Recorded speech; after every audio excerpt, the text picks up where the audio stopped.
We are not able to take care of her. That was what my children told the discharge nurse. I was still in the wheelchair, staring straight ahead. Exactly 1 hour later, CBS New York aired a breaking segment.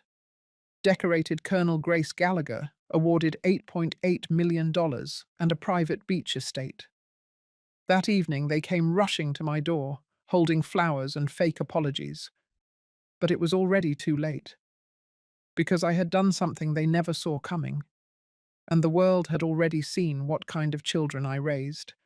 They said it with straight faces, no hesitation, no shame. We are not able to take care of her. That was the line my son delivered, standing just outside the rehab unit, where I had spent 3 months relearning how to dress myself, how to eat with trembling fingers, how to move forward in a world where my spine would never fully recover. I was there when they said it. Still in the wheelchair, still weak from weeks of physical therapy and painkillers. They did not even wait until I was out of earshot. My daughter folded her arms. My son kept checking his phone. They looked at me like I was a billing issue, not a person, not their mother. The nurse glanced over at me, her eyes soft with something between sympathy and fury. She asked if they needed help coordinating in-home support. My daughter shook her head. My son muttered something about busy work schedules and his HOA meetings. We're not set up for full-time care, he added. It wouldn't be safe. For whom, I wonder? They left soon after that, with the discharge paperwork unsigned. No hugs, no thank you, no see you soons, just the sound of car keys and a quick exit. But I didn't cry, not in front of them. I asked to be wheeled back to my room, and I sat there, under the soft hospital light, as the nurses quietly moved around me. I took out my phone, opened the app, and replayed the footage. The audio was clear, the tone undeniable. This wasn't the first time I had been made to feel invisible, but this was the first time I had proof. Exactly 61 minutes later, CBS New York ran the segment. Decorated war veteran Grace Gallagher receives full military compensation. Colonel Gallagher, now 73, honored for 25 years of service and a final mission in hostile territory. The Department of Defense confirms a long-delayed compensation package totaling $8.8 million in structured payments, along with a fully deeded coastal estate in Maine. That was my name, they said. My face on the screen. And suddenly everything changed. I don't know who told them. My son's voicemail came in first, then a text from my daughter, then an email with the subject line, "We need to talk." By sunset, they were at my house. I had not given them the address. They brought flowers, cheap supermarket bouquets that still had the price tags on the plastic wrap. They wore nice coats, hair brushed, voices soft. "Mum, we're so sorry. We didn't know. We were confused. We thought you needed space." That part almost made me laugh. Space. What I needed was for my children to act like I mattered when I had nothing in my name, but a drawer full of service medals and a stack of unpaid hospital bills. They asked if they could come inside. I stayed in my chair on the porch, a warm blanket across my lap, my coffee cooling beside me. I told them to sit on the steps if they needed to rest. The door behind me stayed shut. The thing about people like them is that they do not expect consequences. They think time erases betrayal, that if they smile and tilt their heads just right, the past becomes negotiable. But not this time, because I had already done the thing they would never expect. And soon, they would understand just how much that would cost them. If you've ever been dismissed, if you've ever been looked at, like you were an inconvenience to your own family, you know the kind of stillness I felt. It's the kind that comes before a storm, the kind that doesn't scream. It sharpens. That night, I made a phone call to Jonathan Hale, estate attorney. We had met months ago through a referral. I told him the documents were ready to be executed. No changes, no adjustments, no hesitation. I also forwarded him the video clip from the rehab center. I told him I had full release to use it however he saw fit. The next morning, my face was on 3 more news channels. I didn't say much, just a few words about dignity, about service, about being discarded too soon. The world watched. But my children, they watched closer, and they started to realize something. The mother they had underestimated was no longer the woman who raised them. She had become someone else entirely, someone they could no longer control, someone they should have never left behind. The morning after the news broke, my front porch was quiet again. No footsteps on the gravel, no urgent knocking, just the sound of the wind rolling in from the east, carrying with it the smell of salt and cedar. The kind of morning you could mistake for peace if you weren't paying attention. But I wasn't at peace. I was focused. I spent 2 hours on the phone, not with my children, not with neighbors. First was the call to the Department of Veterans Affairs. My discharge classification had been upgraded months ago. The benefits package was already approved. All I needed was to finalize where the checks would be sent and which account to attach for the real estate transfer. The property in Maine had been under federal hold, waiting for someone with my clearance level and history of service. Apparently, I was the only surviving candidate in my category. Next was the legal firm. Jonathan Hale was efficient. By the time I hung up, he had already drawn up the codicils.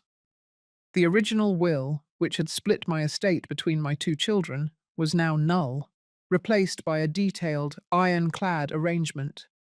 My entire estate would go to the Whitmore Fund for Female Veterans, a program I had helped found but never thought I'd need. I gave him full permission to proceed. He didn't ask if I was sure. He already knew.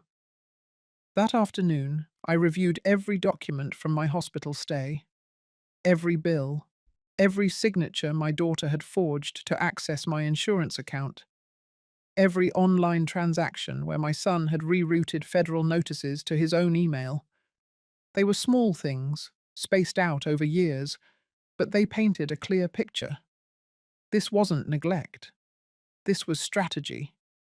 They had seen me as a structure, a system, an asset that could be used, drained, then discarded once it became too high maintenance.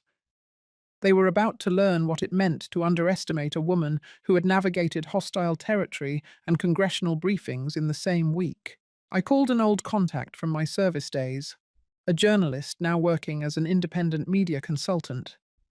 I sent her copies of the documents, the rehab footage, and my attorney's summary. She called back 30 minutes later, breathless. "You're not just a story," she said. "You're a warning." I told her she could use whatever she needed under one condition. The piece had to focus not on me, but on what happens when people mistake silence for surrender. She agreed. Within 48 hours, 3 national outlets picked it up. The title was clear: Decorated Colonel Discarded by Her Own Children. That's all it took. Suddenly my phone wasn't silent anymore. Reporters, radio shows, producers from networks I hadn't watched in years. I didn't say yes to most. I didn't need to. The story was moving with or without me.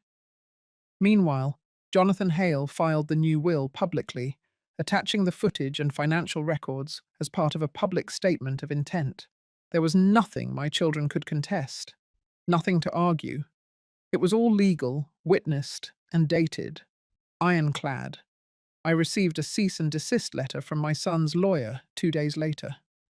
Something about slander and emotional damage. I forwarded it to Hale. He sent back a one-line response. Let him sue. Discovery will be fun. I smiled at that. By the end of the week, the Whitmore Fund was trending. Donations flooded in. Letters from other veterans, especially women, poured into my mailbox. I read every one. Some were heartbreaking, some were angry. All of them reminded me why I had to follow through. Because this wasn't just about revenge, it was about reminding the world that those who build nations should not be thrown aside by the ones they built homes for. On Friday, I drove myself to the local courthouse. My physical therapist had helped me adapt my car with hand controls. I filed a formal restraining order against both of my children, not out of spite, out of caution. The attention made them unpredictable. I wasn't going to be caught unaware again.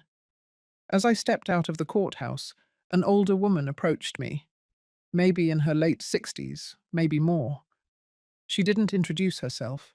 She just touched my shoulder and said thank you. That night, I sat in my study.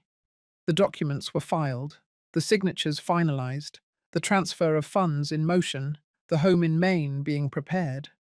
And I was no longer afraid of being alone, because alone doesn't mean powerless. It just means nobody's standing in your way. I poured myself a glass of water, opened the window, and let the night air in. It didn't feel like a war anymore. It felt like the beginning of something better. 3 days after the new will was filed and the story aired nationally, I got a call from CBS New York. They wanted a second interview.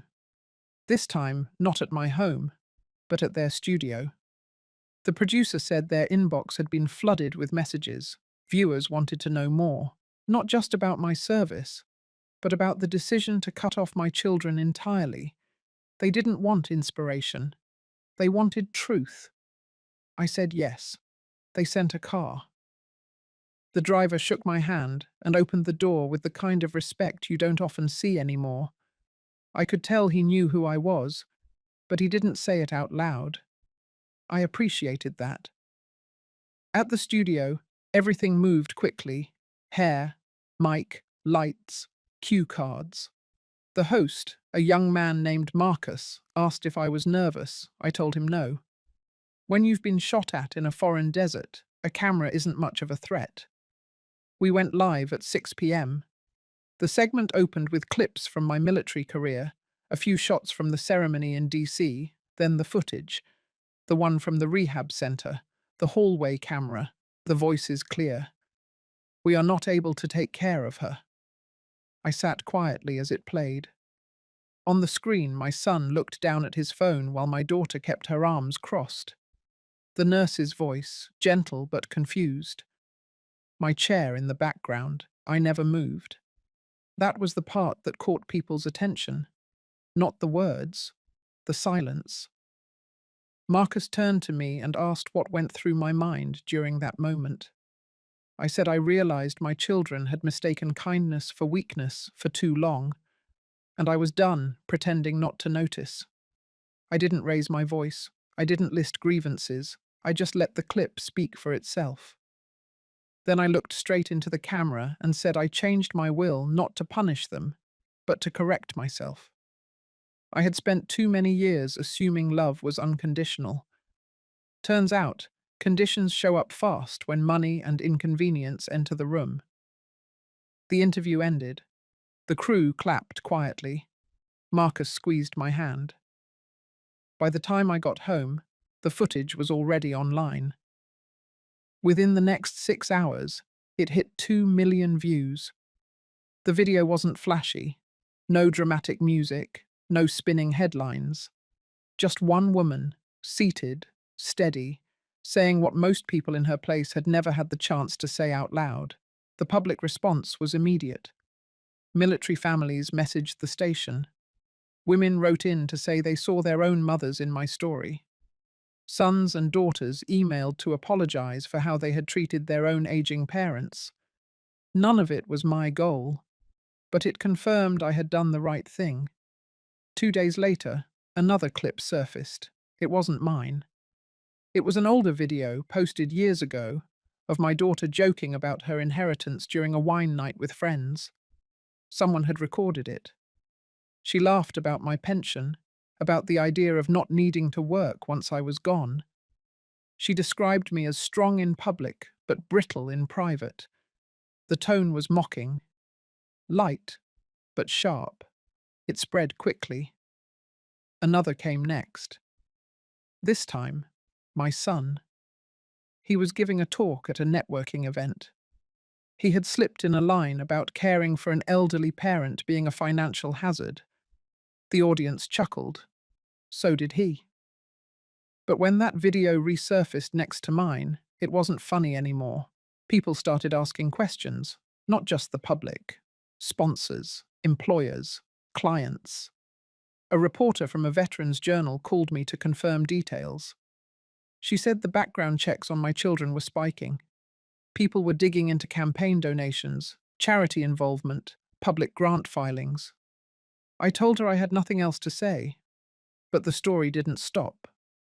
A week after the broadcast, Hale forwarded me a notice. A formal inquiry had been opened into potential misuse of power of attorney during my surgery recovery period. The hospital had flagged inconsistencies in their billing system tied to my name. Multiple attempts to authorize financial documents without proper signature. Timing aligned with my stay in the ICU.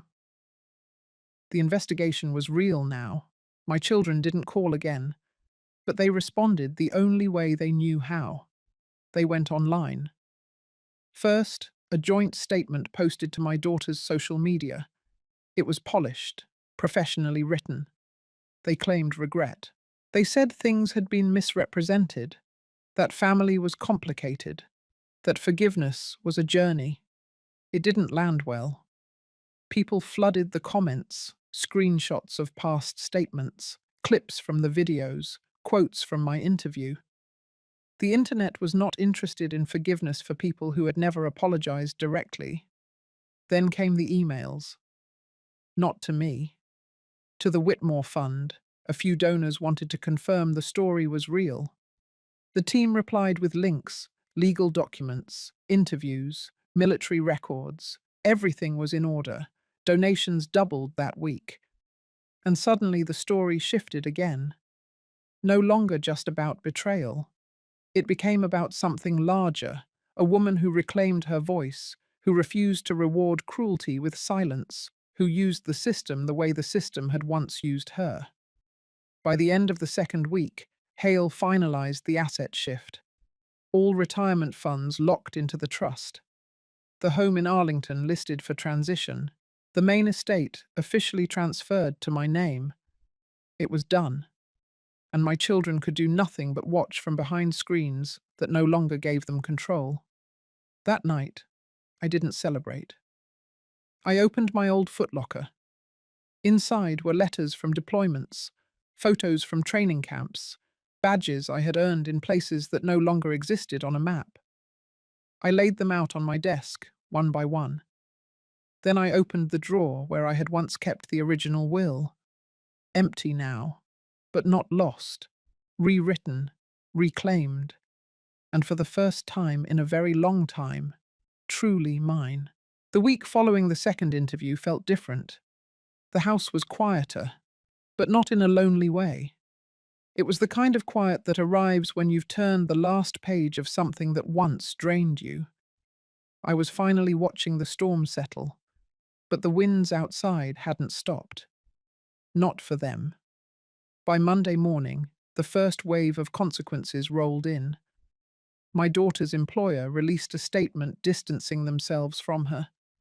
They cited conflict of values and public backlash. The phrasing was clinical, but the meaning was crystal clear.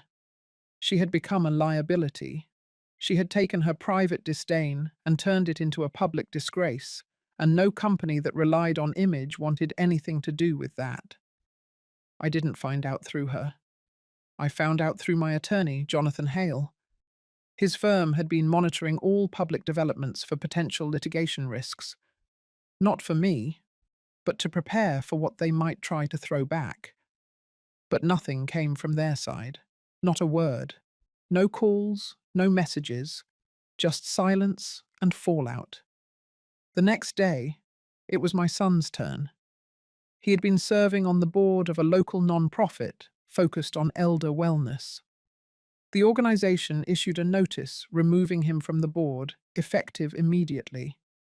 They thanked him for his time and effort, but made it known that they could, in good faith, retain anyone involved in what they called a betrayal of the elderly and infirm. His name was scrubbed from the website within hours. His LinkedIn account went private. His professional profile vanished like it had never existed. More messages came to the Whitmore Fund. Donations continued, but so did stories. Other elderly parents, veterans, estranged families, people who had quietly endured what I endured, now choosing to speak up because someone had gone first. Then the legal letters started arriving. The Office of the Attorney General of the state notified my legal team of a preliminary inquiry into financial exploitation of a vulnerable adult. It was based on the flagged hospital activity. Records showed multiple access attempts to my medical proxy portal during the time I was unconscious. Emails traced to my son's IP address. 2 withdrawal attempts, stopped only because the bank required live voice verification. My daughter had authorized a secondary caregiver form for me without notarization. The document was rejected, but the system logged it. The name used was hers, but the handwriting on the scan wasn't. The investigation moved faster than I expected. Jonathan Hale advised I remain quiet while it unfolded. I agreed. There was no need to chase anything. The damage had already been done, and they had done it to themselves. One evening, while sorting mail on my dining table, I found an envelope addressed by hand. No return address. Inside was a folded printout of a GoFundMe campaign. The title said it all. Help rebuild after family fallout. The photo was my daughter, hairstyled, makeup perfect, eyes misty. The description framed her as a misunderstood child caught in a viral storm. She described me as distant, cold, too proud to allow help. Said the inheritance story had been twisted by the media. I didn't respond. 3 days later, the platform took the page down for violating their terms. It was hard to keep track of how many ways they tried to spin the story, from carefully written public statements to quiet emails behind the scenes. They cycled through every stage of damage control. But none of it landed. Because what they didn't understand was that this wasn't just a story anymore. This had become a reckoning. People were watching not because I had been wronged, but because they had seen what it looked like when someone actually did something about it. They weren't following a scandal. They were following a shift. The final blow came from the bank. A letter to my son. Denial of his request to refinance his home. Reason: unstable financial reputation, pending legal inquiry, and public character concerns. Jonathan obtained a copy. It was clean and sharp, without room for debate. He called it the end of the rope. And it was. For years they had operated in shadows, quiet digs, subtle manipulations, passive threats, always just under the radar, always careful enough to seem like nothing serious. But now, every word, every email, every unkind comment had a mirror, a digital paper trail, and the world was paying attention. In the meantime, the main property was finalized. I received the keys in a leather-bound folder. The house was pristine, white siding, wide porch, ocean air that smelled like freedom. I hadn't walked inside yet, but I had already decided that when I did, it would be on my terms. I sat on the edge of my bed that night, holding the folder in my lap. Not long ago, that bed had felt like a prison. I had laid in it with bruised ribs, a weakened spine, and the crushing weight of being discarded. Now it felt different, like a place of power, like somewhere I had earned the right to rest. I didn't want revenge, not in the way people think of it. I wanted recognition. I wanted the truth to stand on its own legs, even if mine couldn't anymore. And it had.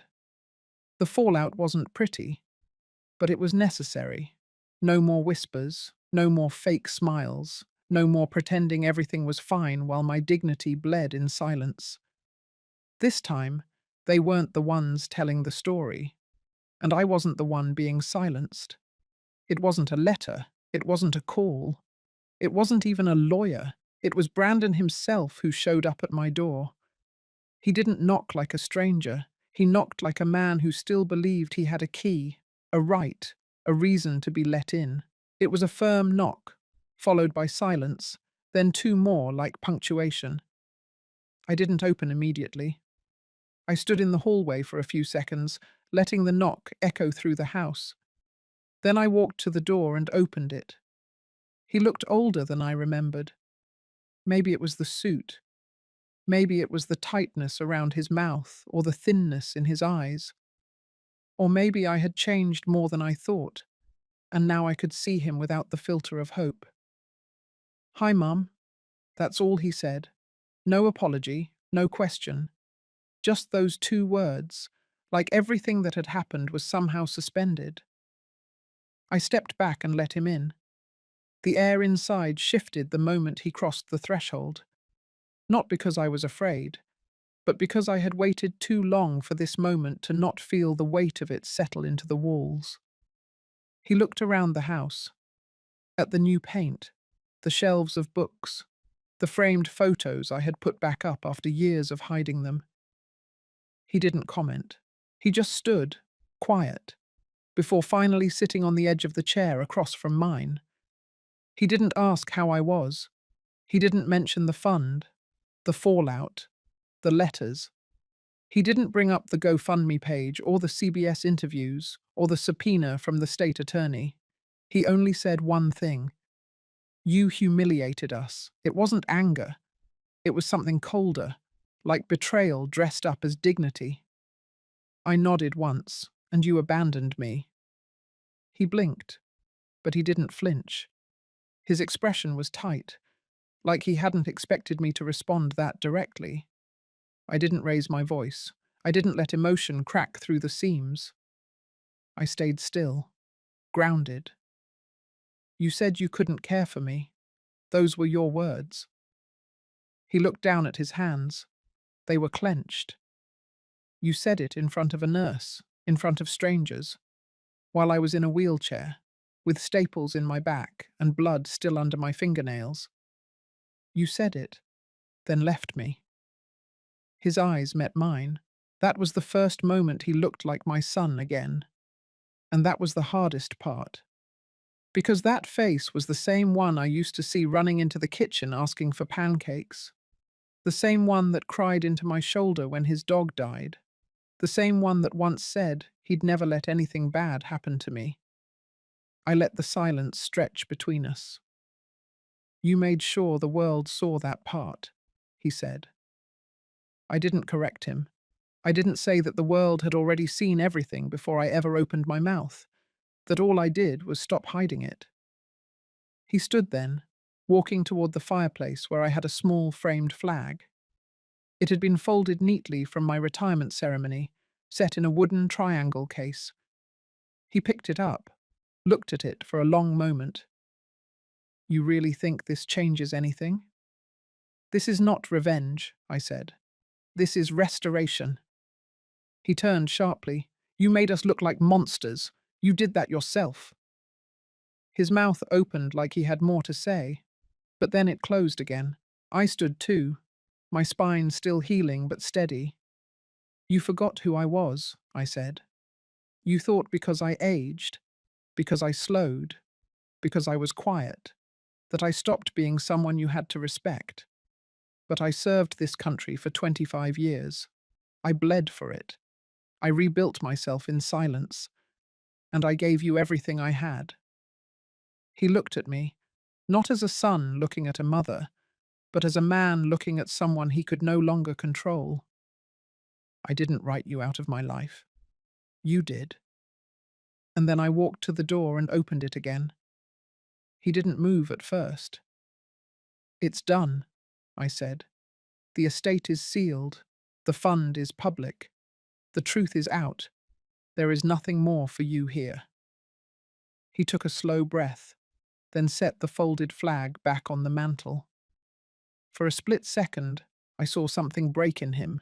Not remorse, not shame, something lonelier, like he realized he had bet against the wrong parent. He walked past me without a word, out into the late afternoon sun. I didn't close the door right away. I stood there, watching him walk down the path, his shoulders stiff, his steps uneven. When he reached the sidewalk, he paused. I thought he might turn around. He didn't, and that was the end of it. No yelling, no courtroom theatrics, just truth, spoken plainly, in the house he thought he still had a claim to. After I closed the door, I didn't cry. I didn't feel triumphant either. I just felt clear. It was done. The confrontation had come, not as fire, but as ice. Slow, cold, final. Not all victories are loud. Some are just quiet confirmations that you're no longer afraid. After the door closed behind Brandon, the silence inside the house felt heavier than before, but not in a painful way. It was the kind of silence that followed a storm. Not peace, not yet, but stillness. A space where nothing was spinning anymore. I sat in the armchair he had just vacated, not because it belonged to him, but because I wanted to understand what it felt like to be on that side of the room, facing the woman I had become, facing the walls that now held a new kind of memory, not of abandonment, but of reclamation. Outside, the sun had slipped behind the clouds. The breeze off the water carried the faint scent of salt and pine. I could hear the soft clinking of wind chimes from the back porch. They weren't fancy. I bought them from a roadside shop when I first moved in, long before anyone knew what I was really doing with the house. That evening, I made tea, not to soothe anything, but because my body still craved routine. I sat by the window with the cup in both hands and let my mind be still. Not numb, not racing, just still. There was a time I would have spent that night writing in journals, revisiting conversations, dissecting every word exchanged. But not now. Now I had no desire to replay anything. The moment had passed, and it had done what it needed to do. In the days that followed, I did not speak to the press. I ignored every request for interviews, every message from local networks wanting a follow-up. The story had lived its life. Let them archive it. Let them move on. I began to return to the things that made me feel grounded. I walked the path near the dunes every morning. I started rebuilding the vegetable garden that had gone wild during the surgery months. I rejoined the Veterans Circle, not for stories, but for stillness, for presence. One afternoon, during a quiet community potluck at the marina, a woman named Delilah handed me a small wrapped bundle of linen. Inside was a hand-carved wooden token, etched with a quote I had once shared during a panel about resilience. I had forgotten I said it. She remembered. So did the others.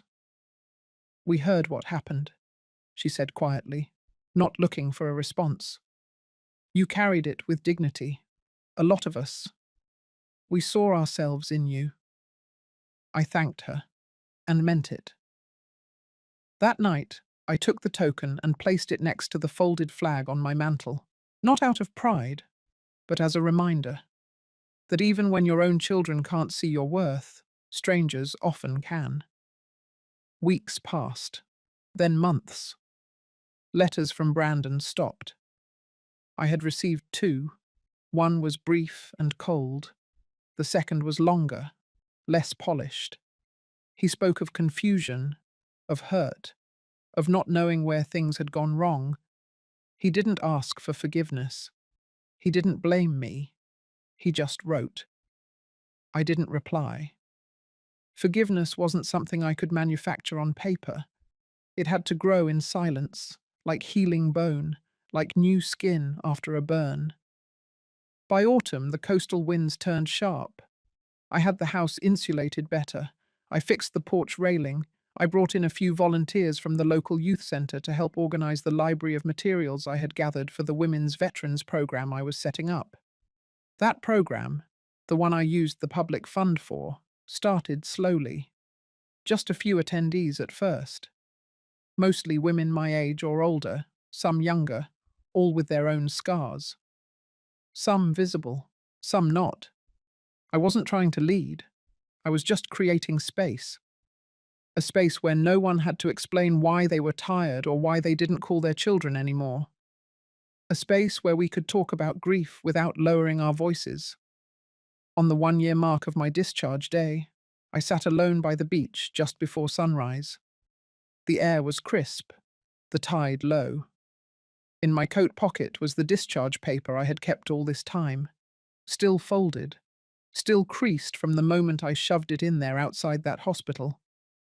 I took it out, looked at the faded words, then placed it into the small fire I had started in a safe metal drum by the shore. The paper curled quickly, blackened, then lifted in ash. That was the last thing I burned. I no longer needed proof of what they did, of who I was. I had lived through it, and I had come out the other side not bitter, not broken, but whole. I wasn't healed entirely. That word still felt too clean, but I was healing. Actively, quietly, strongly. Some days, I missed the idea of a family that never really existed. Other days, I simply walked past it. Not out of coldness, but clarity. In that space between grief and peace, there was a kind of freedom I had never known before. Not the freedom to escape, but the freedom to stay and make this life, at last, entirely mine. By early spring, the program had a name. We called it Stand and Still, a place for women who had carried the weight of wars, abroad, at home, in silence. Not just soldiers, not just mothers. Women who had lost years inside roles no one ever fully acknowledged. It started as weekend workshops, small circles of conversation, some hesitant, others boiling over. I didn't speak much at first, I just listened. That was my role now. Not to lead, not to preach, just to be there, solid, consistent. The funding I had redirected from the public grant made sure we had space. We rented a quiet building by the old pier, close enough to the coast that we could smell the salt, far enough that the breeze wasn't a distraction. One of the rooms became a small reading centre, another, a quiet meditation space. We didn't fill the walls with slogans or flags, just soft light, clean air, coffee, and time. Time was the rarest thing for these women. Time to speak without interruption, time to sit without being useful, time to cry without being told to be strong. One woman, Regina, used to sit at the back near the bookshelf. She had been a paramedic in 2 deployments, then came home to a family who treated her like a burden the moment she showed signs of PTSD. She didn't talk much for the first few weeks, but she kept coming back. One day she brought cookies. Another week she left a poem tucked under the coffee pot. Things grew slowly. Then all at once, a local news article picked up the story. Not about me, about the centre, about the women, about what it meant to finally have a place not shaped by charity, but by recognition. Not a shelter, a haven, a choice. That coverage brought letters, dozens of them, from women all over the state, some asking to join, some offering to volunteer, others just needing someone to know they existed. I read each one. Some late nights, I stayed behind after everyone left and ran my fingers across the names on the attendance list. I thought about where they had been, what they had survived, how they had ended up in this little room by the pier. Then I looked at my own name, and I felt, for the first time in a long while, that I belonged too. The shift in me didn't come loud. It came quietly, like how the body begins to trust sleep again after years of hypervigilance. At some point, I stopped bracing for Brandon's next move. I stopped scanning headlines to see if my family name had been dragged into something again. I stopped hoping for an apology. Forgiveness wasn't something I owed anyone, not them, not myself. What I did owe was this: to live forward, not from spite, but from clarity. The turning point came one afternoon when I stood outside the centre, hands deep in soil, planting spring bulbs with two new volunteers. One of them, a young girl named Frances, asked how I got the idea for Stand and Still. Her voice was casual, her eyes curious, and I said quietly, "I built what I wish had existed when I came home." That was it. Not revenge, not pride, just presence, just purpose. Weeks later, a letter arrived, not from Brandon, from Rachel, his wife. It was brief and handwritten. She said she had left him, that she was living with her sister in Virginia. She didn't ask for anything. She just said she was sorry, and that she now understood what I had been trying to protect. I read it once, then placed it in a folder I kept tucked in a drawer with old photographs and discharge certificates. I didn't write back. Not yet. Not out of anger, but because some words needed time to settle, to prove they weren't just guilt wrapped in ink. Instead, I took that afternoon to visit the beach. I walked barefoot across the sand. Cold at first, then familiar. Somehow, walking away from pain without needing to be seen doing it was more powerful than every press headline that came before. That night, during a group session, Regina finally spoke. Her voice was cracked but steady. She said she hadn't spoken to her kids in over a year, said her eldest had told her to stop pretending she had anything worth offering, said she had started to believe it. Then she looked up at me and said, "But not anymore." And in that moment, I realized something deep. This was not a second act. This was not redemption. This was reclamation. A quiet, unstoppable claiming of space that had always been mine. From that week forward, we began documenting stories from the women who came to the center, not for publicity, for preservation. Their words, their truths, their grit, their laughter. We called it the living archive, not to be shown, but to be kept. In a world that moves so fast to forget women once they turn invisible, we were choosing to remember each other in full color. And that, more than anything, became the legacy I was finally proud to build. The letter arrived in a manila envelope without a return address. It was hand-delivered to the front desk of Stand and Still by someone who didn't leave a name, just nodded once and disappeared before anyone could ask. Inside, a neatly folded document. No signature. Just a printed letterhead from a downtown law firm and 3 stapled pages beneath it. I didn't recognize the firm's name, but I knew the format. It was a cease and desist. I sat in my office with the window open. The sea breeze was unusually warm for late spring. I read the letter twice, slowly. It accused Stand and Still of using personal family stories and private financial information for the purpose of defamation and public humiliation. The words were carefully chosen, vague, but heavy. The kind written by a man who wanted to scare, not sue. The firm was representing Brandon. The gall didn't surprise me, not after all he had done. But what did catch my attention was the final line. It warned that if I continued to make public statements that could be interpreted as damaging to his reputation, he would be forced to pursue legal action and revisit the issue of estate distribution. That last phrase wasn't just a threat, it was a provocation. Brandon was still hoping I would make this a war in public, but he didn't understand. I had already won where it mattered. I didn't need to fight him anymore. I had nothing left to prove. but I did need to protect the women at the center, their stories, their safety. So I picked up the phone and called a name I hadn't spoken aloud in years. Marisol Rothwell. Back when I was still in the service, Marisol had been one of the few lawyers assigned to the Veterans Transition Unit who actually listened. She was sharp, unshaken, and had a laugh that could disarm a colonel. She picked up on the second ring. After I explained the situation, she said she'd meet me that evening. She drove up from the city herself. No staff, no billable hours mentioned, just a leather briefcase and her old combat boots. We sat across from each other at the small table in the back room of the center. I handed her the letter. She read it in silence.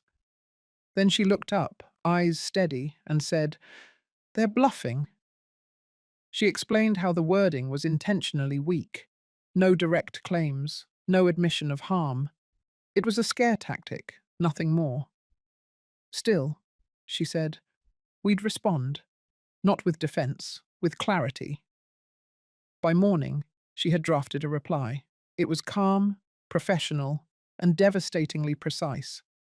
It affirmed that no personal names had been used in any official communication. It confirmed that all financial documentation connected to the foundation was fully transparent and compliant.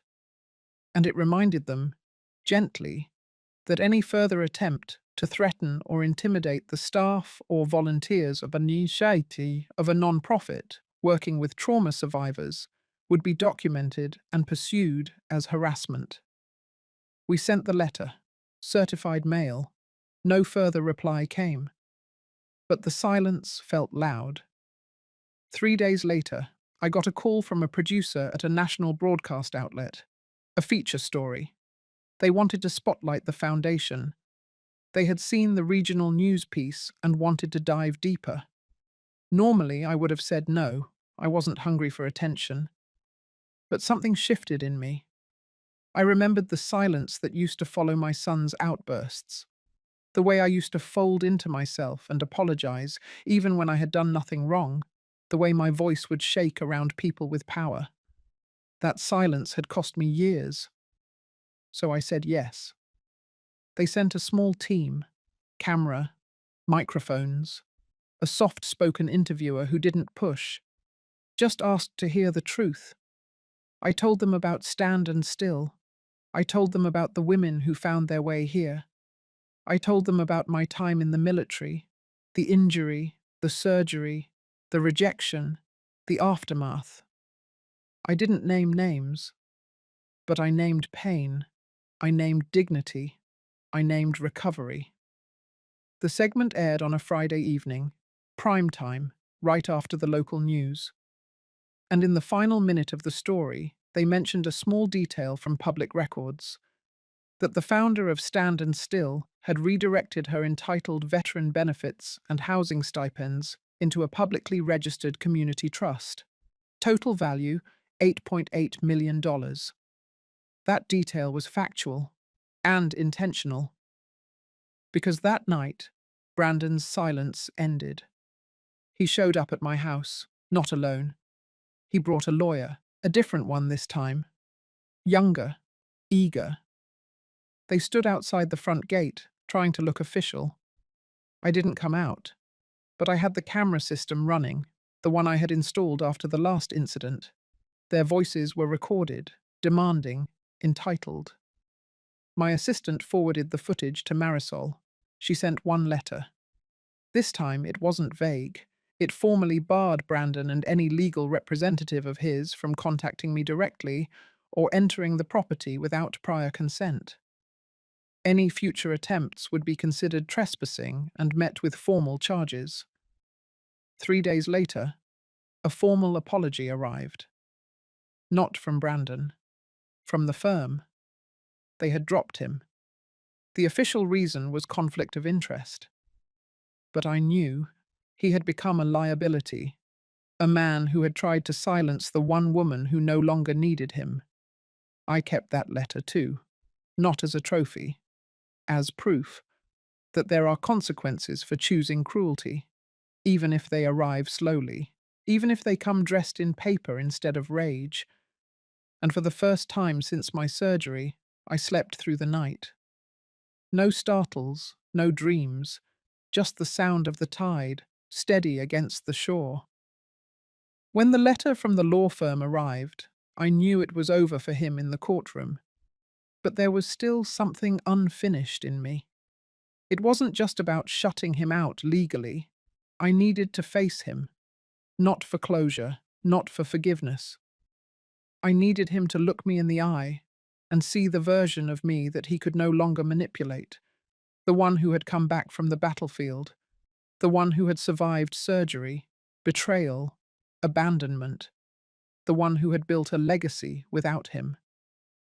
So I made the call myself, not to Brandon, but to his wife. Samantha answered on the second ring, voice clipped and cold like she had been rehearsing detachment for weeks. I didn't explain much. I simply said, "There are papers left at the house. His name is still on one of the storage units. He might want to pick them up before the lease expires." She paused, then said she'd send him that weekend. He came alone, Saturday morning, late. The sun was already high, and I had left the front gate open, just for him. I waited in the backyard, where the garden met the cliff's edge, overlooking the wide, quiet stretch of coastline I had learned to call my sanctuary. When he came through the back door, he didn't speak. He didn't even look at me. He just stood there, hands in his pockets, waiting for me to break the silence. But I didn't. He was the one who had to speak this time, and he did.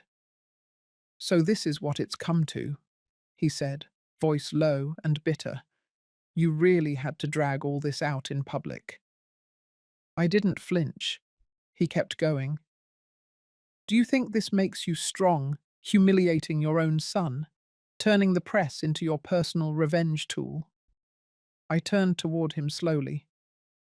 "You humiliated yourself, Brandon." I said it calmly. No anger, no trembling. "You wanted people to see me weak. You wanted to erase me from the picture because my injuries made you uncomfortable. You didn't expect me to survive. You didn't expect me to rise." His face twitched at that, like I had touched a nerve he didn't know was exposed. I walked a few steps toward him. No rush. Just the steady pace of someone walking through the fire without burning anymore. "You said you didn't have the capacity to take care of me. You said you had no room in your life for a broken old woman. But what you really meant was, you had no room for a woman who could no longer be used." He opened his mouth, but I held up a hand. "I'm not here to argue. I'm not here to hear excuses. I just want you to see this place one last time, because after today, you'll never step foot on this land again." He frowned. I continued. "You remember the guest house in the back? The one you always said would be your retirement space.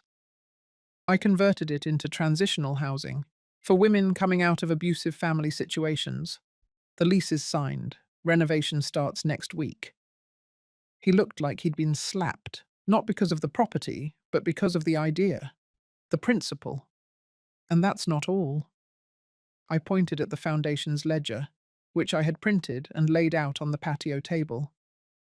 "You used to mock me for spending money on therapy groups, said it was a waste, said no one wants to hear sad stories from old women. Well, Brandon, now they do. Because those stories built this place. Those stories funded new job programs, built confidence, gave a voice to women you never saw as people." His hands clenched into fists. "You never saw me either." "Not really. I was just a mother on a schedule to you. A paycheck, a nurse, a placeholder. But not anymore." I stepped closer. Not threatening, just final. I changed my will. His face drained of color. I donated everything. The land, the assets, the trust, the house, even the royalties from my military memoirs. All of it. Gone from your reach. Not to punish you. to protect myself, because I will never again be in a position where my survival depends on the mercy of someone who sees me as disposable. He stared at me, shaking slightly. I could see the words building behind his eyes, but he didn't speak them. He turned and left. No outburst, no fight, just silence. And it was the most honest thing he had ever given me. As I watched him walk away, I didn't feel triumphant.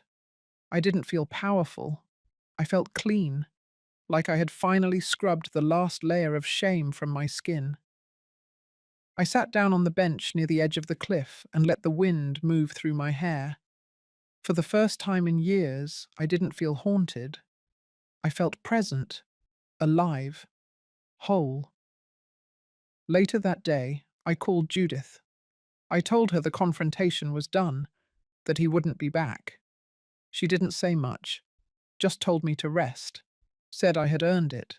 That night, I lit a candle in the hallway for the women who had passed through standing still in silence, for the ones who never got to have their moment. And then I whispered their names, one by one, because silence may protect the abuser, but truth protects the soul, and I would never go silent again. The Sunday morning after Brandon walked out of my garden was unusually still. The wind that normally hummed through the tall eucalyptus stood silent. Even the ocean seemed hushed, as if the entire coastline knew something had shifted. I hadn't touched the phone all night, but when I picked it up just after breakfast, it was humming like a live wire. 43 missed calls. Most were from numbers I didn't recognize. A few were from local newsrooms. One was from the foundation's PR manager, Lauren. Her message was short: "It's out." By the time I clicked open the first headline, the story had already gone national. Elderly woman denied care by son. Becomes symbol of resilience. Another one. She donated 8.8 million and a coastal estate. After being abandoned post-surgery, CBS New York had run the segment first. A well-edited piece with voiceovers, archival photos, and yes, a small portion of the video from the day I was left at the hospital. I hadn't planned on giving them that footage, but Judith had sent it. She had asked my permission, but before I could even weigh the idea, she'd said, "Evelyn, they need to see what it looks like, what cruelty sounds like when it wears the voice of family." And they did. The clip was barely 10 seconds long, just enough to show the nurse walking me down in the wheelchair, just enough to catch Brandon's voice saying, "We don't have the space for this right now," just enough to show the moment I was wheeled back inside. 10 seconds. That was all. And the world exploded. By noon, major outlets were replaying the story. Online forums lit up. Reddit threads climbed to the front page. Women posted stories of being neglected by their children. Nurses chimed in with their own heartbreaks. Trauma therapists linked articles. Activists offered interviews. And amid it all, a slow unraveling began. It started with Samantha's business. Her boutique PR firm had built its brand on family-centered campaigns and ethics-first partnerships. She had given a TEDx talk 2 years ago titled "Caring for Our Elders in a Digital Age." The irony was too sharp for the public to ignore. Clients pulled out within hours. Her name was removed from the firm's website the same afternoon. That evening, the Foundation's General Counsel forwarded me a formal letter from the State Ethics Board. Apparently, Samantha had listed me on some internal forms as a family beneficiary to secure marketing tax credits. The implication: misrepresentation for financial benefit. I didn't celebrate. I didn't cheer. I just closed the email and sat with my hands folded in my lap. Brandon's fallout came slower. He wasn't active online. He had no personal brand to damage. But the consequences found him anyway. 3 of his former colleagues from the real estate development group came forward, anonymously at first. alleging that he had used my name and credit score to float bridge loans for one of his stalled property projects. I had no idea. But the bank statements didn't lie. There were temporary authorizations tied to an old joint account I had long stopped using, but never officially closed. By midweek, a federal inquiry was opened into the legitimacy of those funds. And just like that, the story took another turn. This time, the headlines read, "From Abandonment to Fraud: How One Woman's Quiet Justice Exposed Family Secrets." I barely recognized my own life. Strangers mailed me letters, handmade cards, knitted scarves. A woman from Minnesota sent me a journal with a note inside that said, "You helped me leave my daughter's house. I didn't know I had the right." Through all of it, I kept moving slowly. I kept drinking my morning coffee with cinnamon. I still walked down to the shore at sunset. I still answered every letter by hand, even if it took me until midnight. But beneath that calm, there was something new blooming in my chest. A quiet certainty that telling the truth, even in 10 seconds, could turn the tide of silence into a wave of reckoning. By the second week, the Attorney General's office contacted me for an official statement, not just about the financial misconduct, but about emotional elder abuse. It had been years since anyone used the word abuse in my context. People usually saved that word for bruises, for screams. But neglect was abuse. Silence was abuse. Being discarded after surgery was abuse. So I gave them my statement. I didn't embellish. I didn't dramatize. I simply told them what happened, what was said, what was not said, and what I had to do in order to survive. Then I handed over the folder I had once carried to Brandon's house, the one with the documentation, the bank traces, the notarized letters, and I walked home without a single tremble in my step. That night, Lauren called again. She said we had been nominated for the National Women's Resilience Honor. I told her I wasn't interested in walking stages or posing for photographs. She understood. Then she asked if she could include my story in a special publication about financial and emotional elder empowerment. I paused, then said yes. But only if we used other voices too, the ones who didn't get headlines, the ones who had disappeared in silence. Because my story was never just mine. It was the story of 1,000 quiet mothers, the story of women who had cooked meals with hands swollen from arthritis, who had cleaned after grown children too proud to say thank you, who had been called too much, too old, too tired, only to rise again and still stand. The letter arrived without ceremony, no return address, no embellishments, just a plain white envelope that looked like any piece of forgotten mail.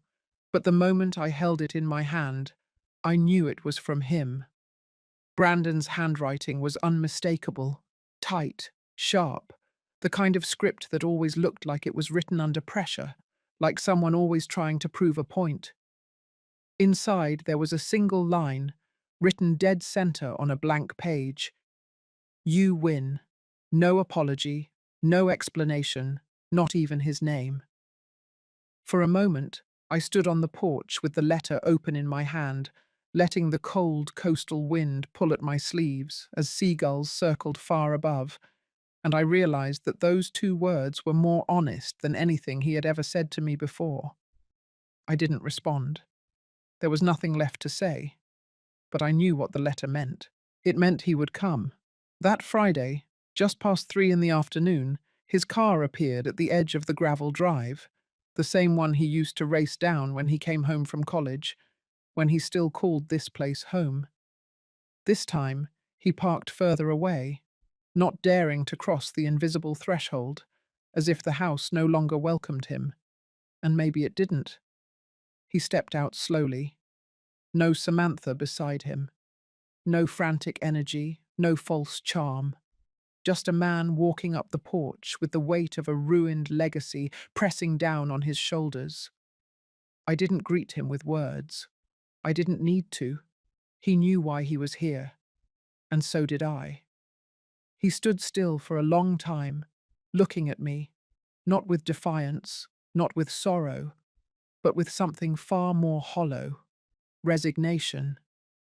Then he spoke, and his voice, though low, carried an edge of disbelief that felt like he was only now understanding the truth.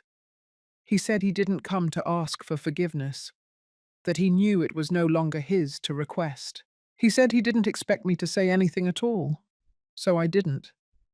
I just turned and opened the door to the house that I had taken back, the one he once tried to claim through manipulation and betrayal.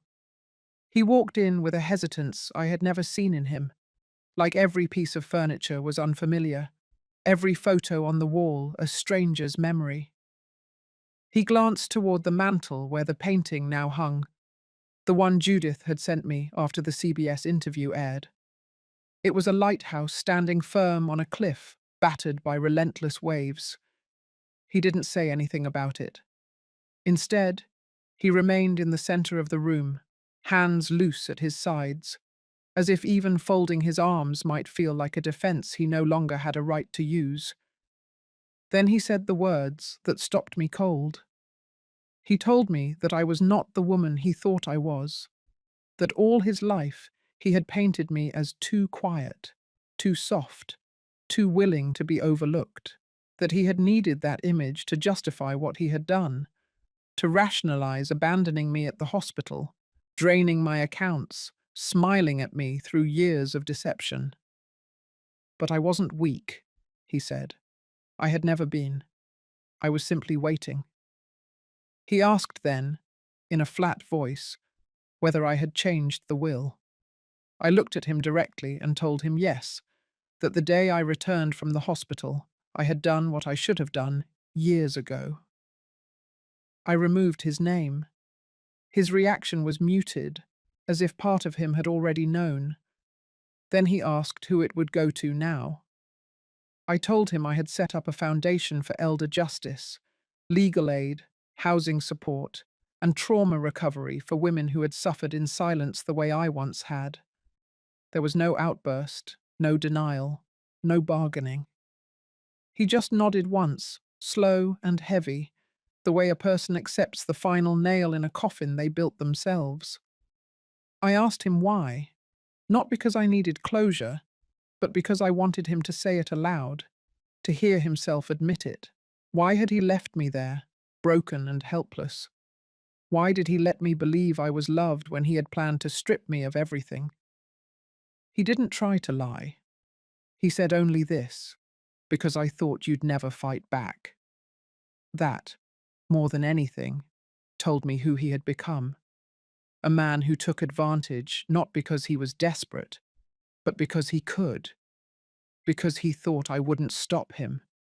He said he had left Samantha, that the company had collapsed, that he was living in a one-bedroom apartment he couldn't afford, that he didn't recognize himself anymore. I told him very simply that it was no longer my concern. He asked to see the garden. I let him. He walked through it in silence, brushing his fingers along the rosemary and thyme, pausing by the old bench where he used to read as a boy. He stood for a long time by the bird bath. When he came back, he didn't look redeemed. He didn't even look sorry. But he looked real. For once, unarmored. He said goodbye without reaching for a hug. I didn't offer one. And as he walked back to his car, I didn't feel triumph. I didn't feel vindicated. I felt clarity. That night, I lit a single candle and sat in the kitchen, drinking tea, letting the silence wrap around me like a blanket stitched from everything I had survived. I thought of all the women who had been cast aside, made invisible, turned into cautionary tales or burdens. And I knew I wasn't just living for myself anymore.